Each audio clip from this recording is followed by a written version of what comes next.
তো দেখতে পাচ্ছেন আমি আজকে কচুরমুখী রান্না করেছি। তো কচুরমুখী কিভাবে রান্না করেছি চলুন আপনাদেরকে দেখাই। প্রথমে নিয়ে নিয়েছি কচুরমুখী, কেটে পরিষ্কার করে নিয়ে নিয়েছি হলুদের গুঁড়ো, মরিচের গুঁড়ো, ধনের গুঁড়ো আর লবণ, নিয়ে নিয়েছি কাঁচামরিচ কুচি করে ফালা, মরিচ ফালা করে নিয়ে নিয়েছি আদা রসুন বাটা, পেঁয়াজ বাটা, নিয়ে নিয়েছি শুটকি চিংড়ি মাছ নিয়ে নিয়েছি, যেহেতু ছোট ছোট চিংড়ি নিয়েছি তার জন্য ছোট চিংড়ি দিয়ে রান্না করব। তাই প্রথমে চুলাতে প্যান বসিয়ে দিচ্ছি, প্যানে তেল দিয়ে দিচ্ছি। তো দেখতে পাচ্ছেন প্যানে তেল দিয়ে দিচ্ছি। তো এখন আমি তো দেখতে পাচ্ছেন প্যানে তেল দিয়ে দিচ্ছি। এখন আমি কেটে রাখা পেঁয়াজ কুচি আর কাঁচামরিচ ফালা দিয়ে দিচ্ছি।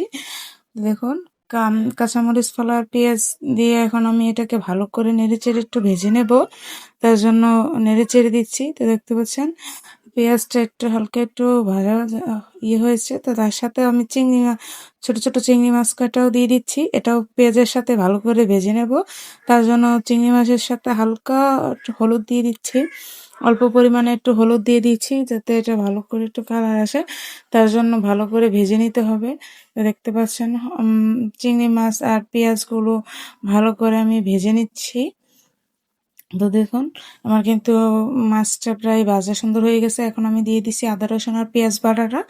তো এখন এগুলোকে ভালো করে নেড়ে চেড়ে একটু ভেজে নেব যাতে আদা রসুনের কাঁচা স্মেলটা চলে যায়। তো দেখুন এটাকে আমি নেড়ে চেড়ে ভালো করে একটু ভেজে নিচ্ছি। তো দেখুন আমার ভাজাটা প্রায় হয়ে আসছে। তো দেখতে পাচ্ছেন এখন আমি অল্প পরিমাণে একটু পানি দিয়ে দিচ্ছি। তো পানি দিয়ে এখন আমি বাকি মশলাটা অ্যাড করে দিচ্ছি। তো মশলাটা এখন ভালো করে মিশিয়ে নিতেছি।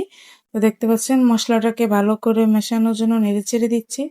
তো ভালো করে মশলাটা মেশানো হয়ে গেছে, তো এখন আমি অল্প একটু কষিয়ে নিব। তো দেখতে পাচ্ছেন মশলাটা কষানো হয়ে গেছে।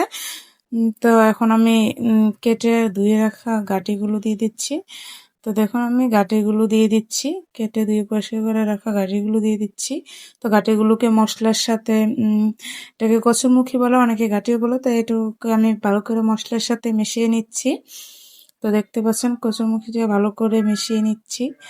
তো মেশানো হয়ে গেছে প্রায়, এখন অল্প পরিমাণে একটু পানি দিয়ে দিচ্ছি, পানি দিয়ে ঢাকনা দিয়ে ঢেকে দেবো যাতে কষাতে পারি।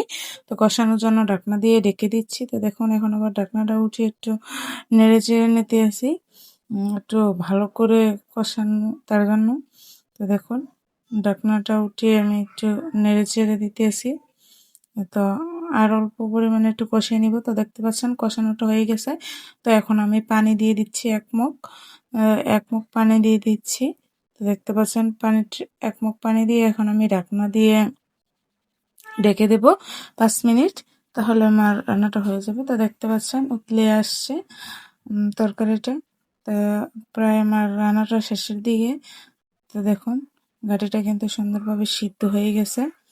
তো এভাবেই যারা গাটি মানে কচুরমুখী, কেউ গাটি বলে, যারা কচুরমুখী রান্না করে খাননি এভাবে